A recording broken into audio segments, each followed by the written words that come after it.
In Pixar's A Bug's Life, the ants are the good guys. But studying ants shows that ants aren't exactly on the right side of history.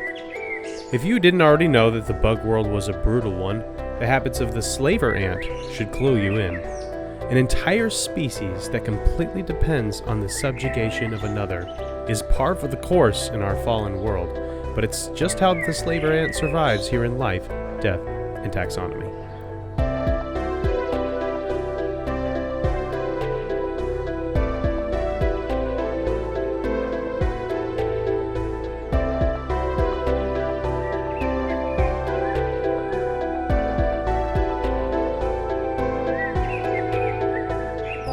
Welcome back to Life, Death, and Taxonomy. It's your 30 minutes of interesting animal information. I'm Joe. And I'm Carlos. Thank you to Cassie for the creation of our theme song. To hear more of Cassie's music, please search Cassie Michelle on YouTube or Spotify. And thank you to Johanna for the creation of this week's artwork. To check that out, you can visit us at our home on the web at ldtaxonomy.com. And a very special thank you to our patrons, to Jesse Rasmulich, Carol Rasmulich, Richard Kaspar, and Lottie and Aubrey. Thank you so much for your support. It's greatly appreciated. Thanks for helping us keep the lights on. And today we're talking about an ant that is absolutely canceled, but more on that later. It's a very canceled ant. Who was the cooking personality that said the N-word and got canceled? Paula Deen? I have no idea. Oh, did she? I think so. I thought she got canceled for egregious use of butter. I don't know. I'm sure that's somebody's aunt who got canceled, so that's what I'm trying. This is a joke I'm trying to make, but I can't remember who the person was. I think it might be Paula Deen. I'm not up on my cooking personalities. But yeah. What are we talking about? We're talking about the slaver ant. But because that is a thing we don't like to think about, there's been attempts to rebrand it as the raider ant or something else, but it hasn't stuck yet. Yeah. The Commanders. The what? That's the name of the Washington football team. Oh, yeah. They were the Redskins were renamed to the Commanders. Did they? I thought they stuck with the Washington football team. No, that they should never have done that. Just if you don't want to offend anybody, just tell it how it is, right? No one is good. No, not one. No, not one. But yes, we were talking about the slaver ant, also known as the dastardly doppelganger, the Madame Medusa from the Rescuers. Remember that? She kidnapped and enslaved a child. And then Ken Wanta being rude to other ants. Wanta not being rude. Sorry, I messed that up. He just... Who is that? I missed a syllable in his name. Ken Watanabe is the guy who plays Katsumoto in the Last Samurai.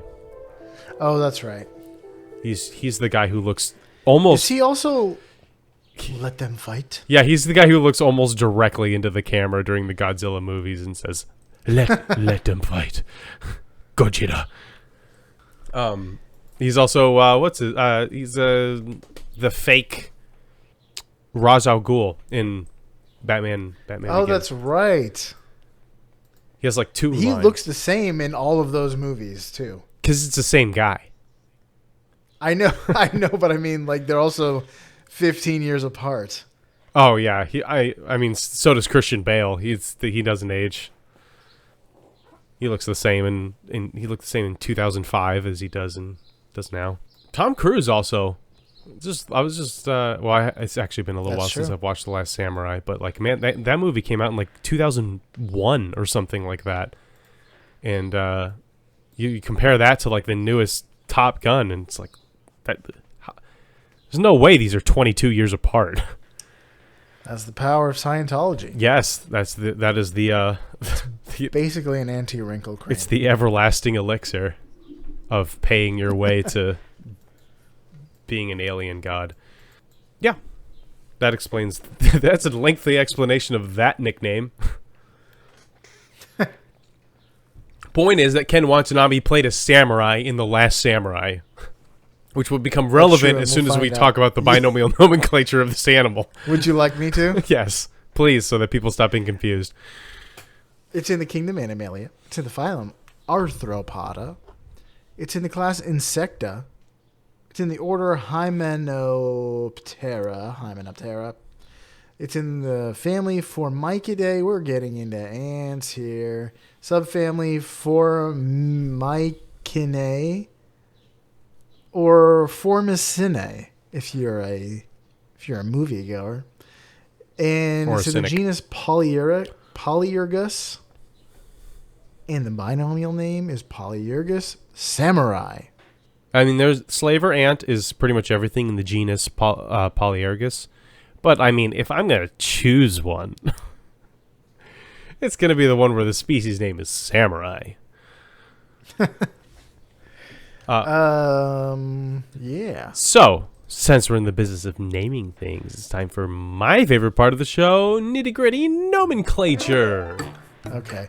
I wanted to learn what samurai means today, because I was like, why is it called samurai? Just because it's from Japan?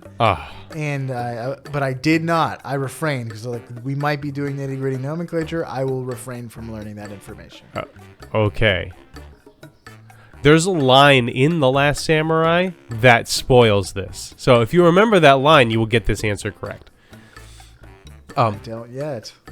And after, so we'll see. Okay, nitty gritty nomenclature is part of the show where I ask you, Joe, what is the English translation for the binomial nomenclature? Polyergus, samurai, and finally, we have a word that is not Latin or Greek. It is Japanese. Yeah. So does Polyergus samurai mean A, multi-armored warrior, B, hard-working servant, C, defender with multiple plates, or D, slave of many talents? So I know that a samurai is a servant. But this ant isn't a servant. I know the samurai code has you like extremely devoted to a master, so it could mean slave.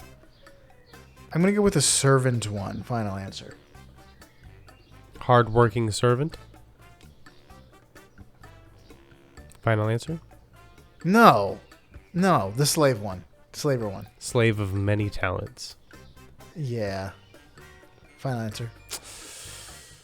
That is incorrect. You were right the first time. It is hard-working servant. Hard-working? Yes. Poly? So poly means much or many. So it can mean multiple of something, but it can also mean a lot of something. And so a lot of work is the like literal Polyergus translation? means a lot of work. As an adjective, it means hardworking. Unacceptable. Yeah, I knew that would throw you off, so everything else has like multi or many or whatever.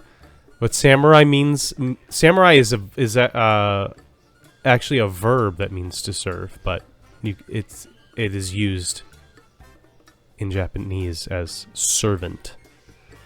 It does not describe this ant. No, it doesn't. Well, I mean, the samurai, yes, were servants, but also they went and did terrible things to other people because of their status and the fact that they were like the only ones allowed to carry swords for a good portion of feudal Japan. So, you know, we're gonna see just how morally upright the slaver ant is, and you can go ahead and make your own judgments about how that correlates to how the samurai actually played out. Would you like to know what it looks like? Sure. It looks like an ant. I knew it. It's a little brown ant. The queen and workers of this particular species are typically black or dark brown. Males are brown with white antenna and wings, and they look pretty sick. And it's hard to find a picture of them, but male slaver ants look really cool. Like, I've never seen white on an ant. I guess like clear for like those ghost ants. But it doesn't look clear. Unless, I don't know, maybe something was on him, but it looked like... If you go to Ant Wiki and scroll to the bottom, you will see this really cool ant. Other than that, it's an ant. It's got its ant parts looking like a particular... Nothing particularly stand out about it. 6 legs, exoskeleton, head, abdomen, thorax, mandibles, antenna, compound eyes, which allows you to hit moves with greater accuracy in Pokemon. Let's talk about how big it is, because when you're talking ants, that's all everyone wants to know, really, in terms of what it looks like. Welcome to the Beloved Measure Up segment, the official listener's favorite part of the show. The part of the show when we present the animal size and dimensions in relatable terms to a quiz that's fun for the whole family. It's also part of the show that's introduced by you when you send an audio of yourself saying, singing, or chittering the words measure up into ldtaxonomy.com. What's it called when you... What's the name of like this, like when you use when you're a bug and you use friction or clicking to make sounds? Striation. Or stridulation? That's actually no. Striation is like geological lines. Oh, yeah. I think it's you're right. Stridulation. You can stridulate in a measure up if you'd like. We do have a new measure up intro. We were going to hear from Flick from The Bug's Life, but we got a last minute measure up from Nora. She says, I thought I should record. I thought I should record. I'm illiterate. Cannot read and write Latin. What's a record? I should record a measure up, but then I realized I'm at work in my cubicle and had to whisper. I do not know how usable it is, but this is the cost of podcast listening at work. Just be glad you can do that. Isn't it nice to just like be able to work, but also just let your mind listen to a podcast or watch a show or something? Yeah. Oh, man. That would be... Whenever I have a task at work where it's like, okay, I just have to knock out this spreadsheet. Just good spreadsheet. Save it for Friday. Put on a podcast or an audiobook and just tune out. Love it. It's great. Let your mind be at ease. Well, let's see. Thank you, Nora, for sending this in. Let's see how usable it is. We're using it anyway, I'll tell you that. Without further ado, the listener's favorite part of the show.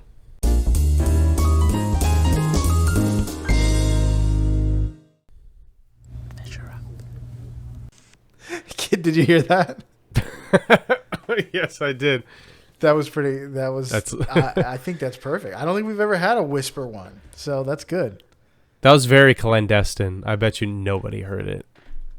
Yeah, that was very... That would have been funny if it was like, if it ended with like, Nora, what are you doing? Or something like that. Like some like supervisors walking by and just like cracks the whip. Yeah, it was ASMR. That's what that was. Yeah. Well, thank you. Thank you, Nora. She also sent in an email. I think because we talked about it in the warm up. But she also sent in a PS. She said the French Canadian, at least the... Oh my gosh, I don't think I can say this. Saguenay, maybe that's fine. Saguenay-Lac-Saint-Jean region, which is the one I think she is from.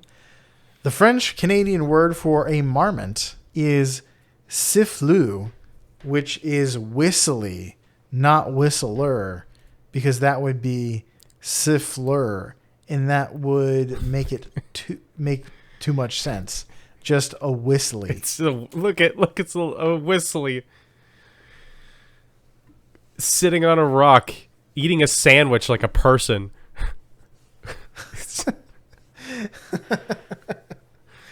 Did we talk about the or is it just this is I thought she was correcting us, but she's just telling us a fun fact that it's called a It's called a whistly, in French Canada, or at least the region she's talking about, which I'm not about to try to pronounce either. That's kind of cute. A whistly. Yeah, that sounds very Australian. Just making anything cute. Yeah, just like I got my togs on, and I'm gonna go over there and pet that whistly. I'm gonna go. But it's not. It's French Canadian. I know, yeah, but just like calling something a word that's so like mundane and quaint. Just a whistly, you know. Yeah. Even though they don't whistle, they screech. It's a high pitched screech, though. I mean, they do like. But we ain't talking about. Yeah, we're talking these guys. Thank you once again, Nora, for putting the team on your back. It's been a while since we've had a measure up, and we got one, and I think it's our first whispered one. Love it. So we haven't had a stridulated one. We haven't had a whispered one until now. People just have a really hard time stridulating measure up for some reason.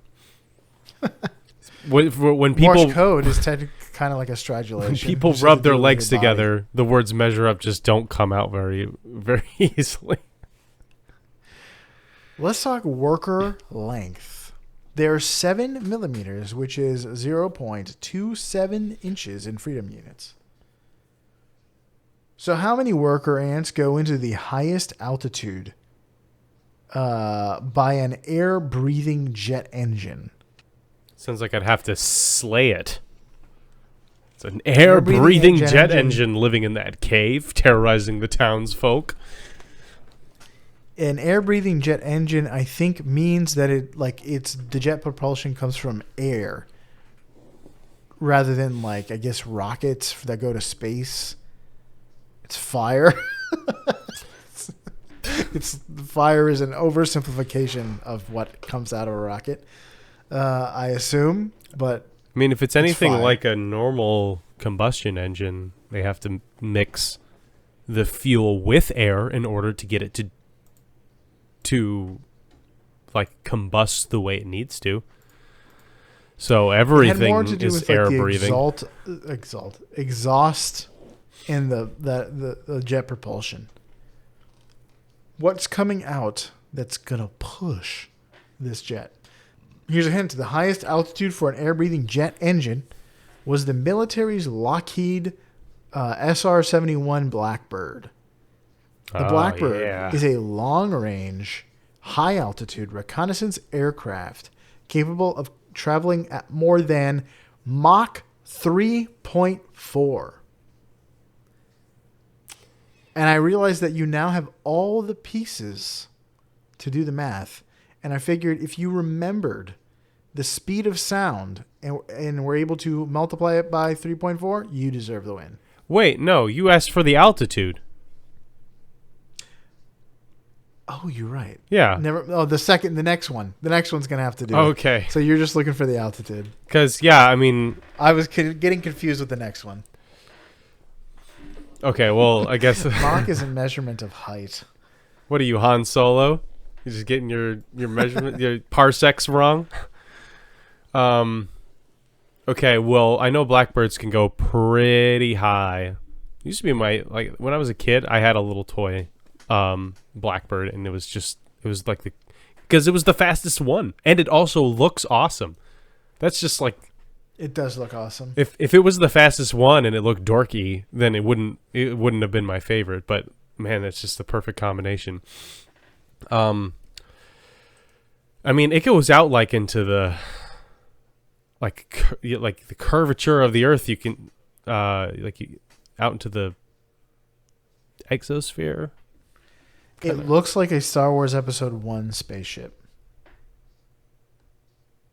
Yeah, it looks like the Nubian spaceship that they have. The Nubian, eh? All right. Let's go with 70,000 feet. I think it's a version of this, or like the updated Blackbird that Tom Cruise flies at the beginning of Top Gun Maverick. Oh, he goes Mach 10 in that. So that's like that is fast. An experimental craft, but it looks like this a little bit. I think that because they figured out like this is the fast one. This is how we make it go zoom zoom. Is by modeling it this way. I'm gonna say 3.1 million. That sounds like so not enough. I know. I was thinking this exact same thing. But like, the math. How many ants do you have to stack to get to the height of a plane? It's got to be billions and billions, right? Well, it's not. I'll stick with it because the math all checks out. It's all like whether or not I'm wrong about if it's 70,000 feet. Go. 3.1 million final ants answer? is my final answer. Correct answer is 4 million ants. The Blackbird can fly at 90,000 feet. I'm fat fingering my calculator right now. Nope, 77.5%. Oof. I needed to say 3.2. Or at least, no. Yeah, 3.3 would have gotten me nursing school victory. It's close, but no cigar. And I don't like cigars, so it's not. I wouldn't even want the prize. That stinks. What if it was banana? You know what stinks? Cigars. That's true. Let's talk about the length of a queen. I don't know what it is. I think it's 8 millimeters. There's once again, nobody wants to write down the lengths of ants or bugs, but they do have pictures where there's like a little line that says this is how many 2 millimeters is. I don't care about what the line is. I want to know what the ant is. So what you're supposed to do, like go onto the picture with your finger and your thumb, and then kind of just do like a little sextant walk all the way up to the top. That's what I did, and it looked like there was 4 segments of that. Okay. 4 times 2 is 8, or in freedom units, 0.3 inches. Slightly bigger than the worker. So how many queen ant lengths could the Lockheed SR-71 Blackbird travel in 1 hour? And here's a hint.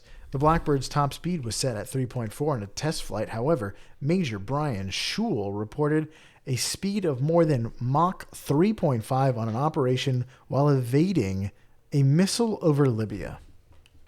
Sorry, going by 3.4 3.5 or 3.5? We're going by 3.5. We're trusting Brian Schul. Okay. The Major hasn't let us down yet. Also, he had a Top Gun moment where he had to push his plane past top speeds in order to avoid a missile. And that's cool. That is cool. My answer is going to be 517 million ants in 1 hour. Do you know how fast the speed of sound is? I don't know exactly, but I think it's somewhere around 700 miles per hour. Yeah, I don't remember what it is either, but that's what Mach is, if anyone doesn't know. Mach is the speed of sound. So Mach 3.5 is 3.5 times the speed of sound. Very fast. Final answer? Yeah, so that's what, like, that's 2,450 miles per hour, if I'm right about it being 700 per Mach. The correct answer is 540 million ants. I'm so sure. 0.2. That is a 95%. There you go. I nailed it. That's a solid A. Yes. Mach 3.5 is 2,685 miles per hour. Okay, so I'm a little under on. I just put 700. It sounds like it's like 720 or something like that. Also, I don't know if I imagine this is for long range reconnaissance, it can fly fast for a long time, but I don't know if it can do top speed for a whole hour. I don't know that it can't. I don't know that it can. So just like take that with a grain of salt. It's the coolest plane, in my opinion. It is a pretty cool plane. It is the coolest scene of that movie, of Top Gun Maverick. And that has a lot of cool scenes. It's designed to be one long cool scene. So, and it, like, yeah, Mach 10. What is that? Like 7,000 miles per hour. That's it's pretty fast. I mean, it's science fiction, but still, maybe not for long. Would you like to hear some fast facts before we get into the major fact? Sure. Slaver ants are native to Japan, but they can be found in Korea and northeastern China. It's pretty easy to accidentally bring ants somewhere. Oh, yeah. There are 14 species in the genus, and they all share similar behaviors that we'll talk about later. Polyergus workers are built to be deadly. They have sharp, thin mandibles that make them skilled in dispatching other arthropods. However, they are completely unable to feed themselves. And I don't know, I think it's because of the way their mouth parts are shaped, or they don't have feeding mouth parts at all. But if you look at a picture of them, their mandibles are just like two little needles rather than like the multi-pronged pinchers that you usually see on ants. But colonies have one queen, but they also might have ergotoids, which are worker ants with big butts that might be able to reproduce if the queen is killed. Might be, it has been said, because researchers aren't sure if these ergotoids actually can reproduce. Colonies have a lifespan of about 10 to 15 years before collapsing. Sheesh. But that's all I got. All right. You could have lived in a colony in the 60s and enjoyed the entire career of the Beatles. Provided your colony was in the park across the street from Abbey Road. Mm-hmm. Or from Capitol Records. Like Kensington or wherever that is. I don't know. Speaking of, you mentioned that ants are really easy to take from one place to another. I don't know if I've ever mentioned this on the show before, but I think you have. I have? But go ahead. With the my zoo? Yes. Okay, yeah. Well, in case anyone hasn't heard, in the Jacksonville Zoo, whenever it's the rainy season in the spring and summer, just uncountable numbers of ants emerge and coat the walkways, the sidewalks, the boardwalks. They're everywhere. They just cover these things, and they don't bite. You just walk on them, walk over them. They do get on your shoes. They sometimes crawl up your leg or whatever. It is not pleasant. Even though they're not biting, you still just don't want to be covered in bugs. So you kind of just if you're there, you just keep walking constantly, so that, because if you stop, you're going to get a bunch of ants on you.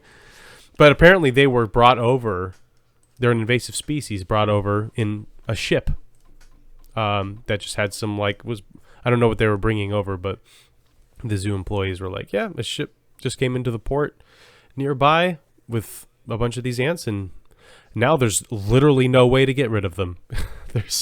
We are absolutely stuck, even if we wanted to. So yeah, it is easy to bring ants from one place to another. But let's talk about the major fact, which I bet you can guess what it's going to be, considering this is called the slaver ant. As I was researching this, I was like, I could have sworn we did an ant like this before, or this ant in particular, or something just like it. But I did a search on all of them. I was thinking about the leafcutter ant, which is a farmer. Yeah, and the Dracula ant. We've done a lot of ants, and I could have sworn there was one that had this exact behavioral pattern. Because it was all familiar to me, but maybe I was just familiar to me and that's when I put it on the list. But anyway, so it's the slaver ant. Humans have been enslaving each other since forever. We like to blame just Europeans for slavery, but if you look at history, you'll see that pretty much every race across the continents and across time itself has engaged in slavery at one point or another. From the Egyptians to the Jews to the Assyrians to the Babylonians to the Persians to the Greeks to the Romans to the Mongols to the West African empires to the Europeans. We just love to give prisoners jobs, but against their will. Well, I mean, it's almost like people are not good. No one is good. No, not one. I mean, if you have a bunch of prisoners and you got stuff that needs doing, might as well get them to do it, right? And that's what everyone has said for a long time until we decided that wasn't good. Until, interestingly enough, the Europeans were like, okay, finally, we're done, right? Anyway, animals tend to be different. When it comes to members of one species interacting with members of another species, they either get along, ignore each other, fight each other, or eat each other. This is fairly tame stuff. Yeah. Yeah, I mean, there is a world where there's no slavery. There's only cannibalism. Yeah, there was only... And that world is the animal kingdom. There is a world where there's no slavery. There's just total extermination.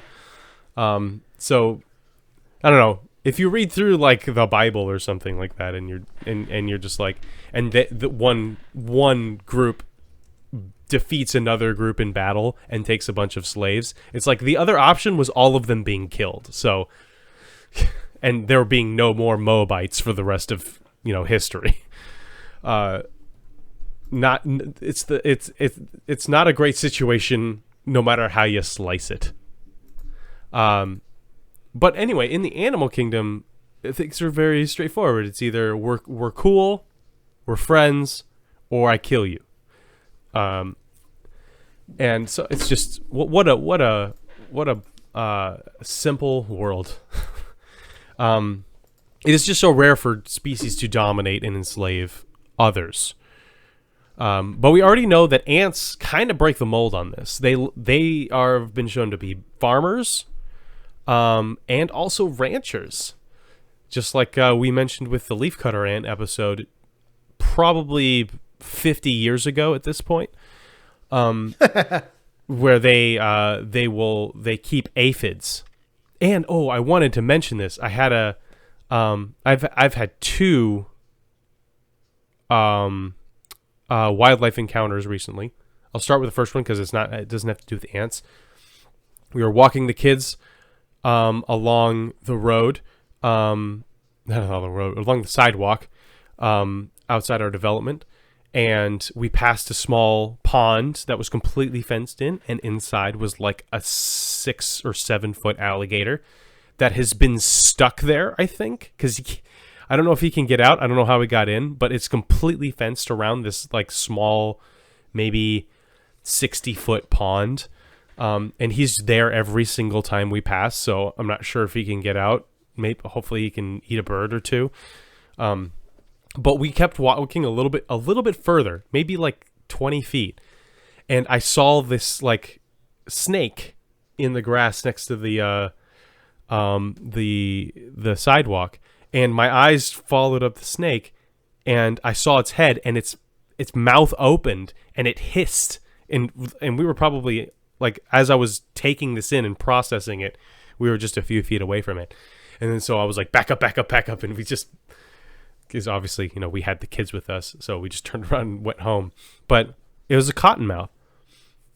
Oof. Or also known as a water moccasin.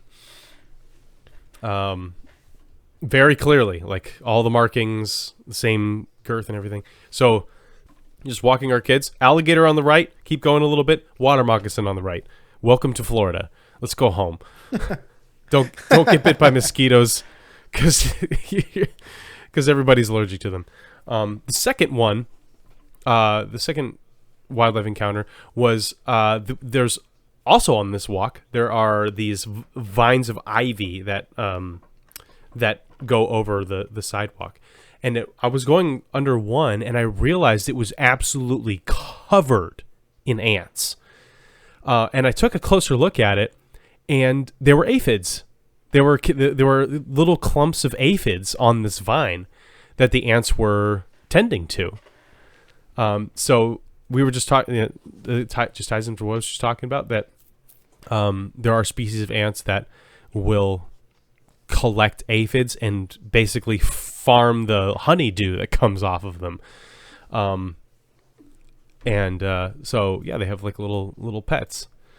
And I saw it in action. But these guys, the slaver ants, that's not their style. There is another species of ant in Japan called Formica japonica, that lives alongside the slaver ant.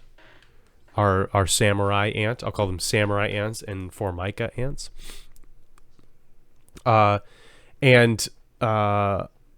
So what will happen is a young samurai ant queen will leave her colony. She will mate. This is important that she mates with another member of her own species. She will go out and find a Formica colony. So she will go and find a colony of this other species of ant. She'll go into the colony, invade, kill the queen, and then take her crown, take her spot. And so now she's Polyergus samurai, invading, and now is the queen of this Formica japonica colony. And the colony continues to operate as though she were a queen of their own species. And so at this point, she'll start laying eggs that are fertilized with the mating that she did previously. So these are not like hybrids of Formica and samurai. These are just samurai ants. And so she'll lay these eggs. They will hatch. They will be taken care of and fed just by this host colony, because this is parasitism happening here. Insert obligatory Ayn Rand joke here. Eventually, so the ants that the samurai ants that hatch from these eggs are her little slavers. Not slaves, they're her slavers. And so eventually the host colony ants, the Formica ants, will start to die out because their queen is dead and no more Formica ants are being hatched or being born.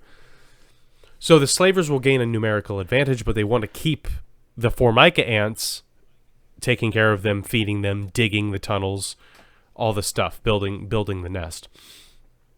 So the samurai slavers will find other Formica colonies nearby.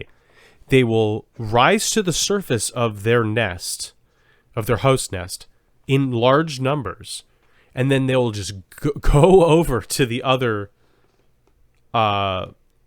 colony and go in and steal as many larvae as they can. So they don't go in there and just massacre all the ants. They're like you said, they're built to kill other ants. So they can, and they do, but they don't go in there to exterminate that other colony. They go in there specifically to steal all their larvae and bring them back to their host colony. And then those little guys will grow up to be their slaves. They will be the workers in the samurai colony because, as you said, the samurai workers themselves can't feed themselves. They're not built for digging. They're not built for feeding. They're built to control other colonies. So, in this situation, this is what they have to do. I mean, obviously this is what they have to do. It's not like they choose to be evil. So, like, oh, tisk tisk on these ants. This is obviously what they're designed to do. But if they don't do this, then they don't exist. They will die. And so in this, they don't have to do any of the digging or the building or the feeding or the hunting. They can just focus on stealing more baby slaves. And they never actually kill the queen of the colony that they raid because they're parasites. There's no reason to kill your host. You let them live so that you can come back and take from the giving tree again. They come, they eat, they leave. It's Hopper. It's the grasshoppers. Oh my gosh, I should have done A Bug's Life. It's very appropriate. It is very appropriate.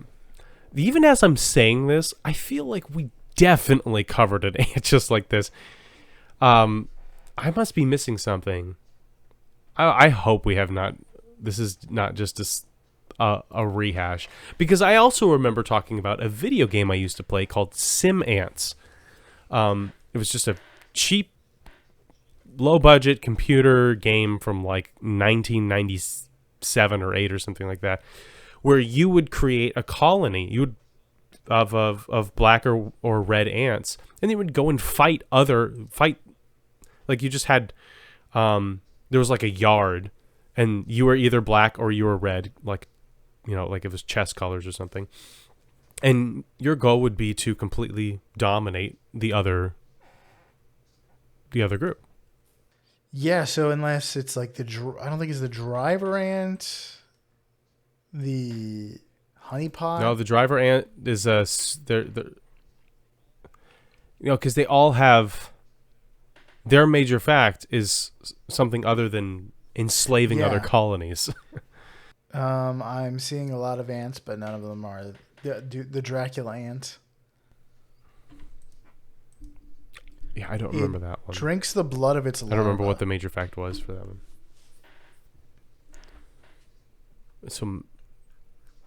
Yeah, I don't know. This is just ringing a lot of bells, and maybe I just did like a lot of research on this. But I just remember talking about it and bringing up that whole like that Sim Ant game. So I don't know. I'm just going crazy. Someone will tell us if it is. It's like, hey, this is the Redux. But that's all I got. That's all I got on the slave ant. That's all. Yeah, I just did a search for slave and slaver. Nothing came up. What a world we live in, right? You just did a search for slave and slaver and nothing came up. This is utopia. Pretty much. All right. You don't have anything else? All right. So that was the slaver ant for you out there in Podcastia. This is a tough one because there is almost nothing about this creature's behavior that want other people to do. So don't kill your competition, don't take their place, and don't steal everyone's babies to be your little minions like the slaver ant here in Life, Death, and Taxonomy.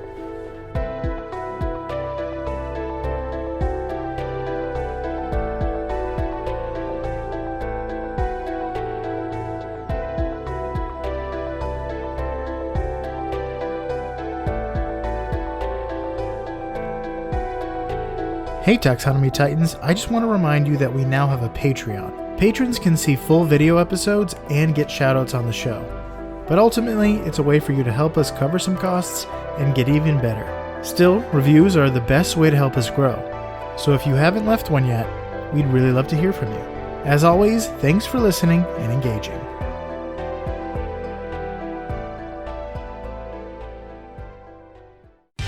Life, Death, and Taxonomy is my favorite in the world podcast. There you go.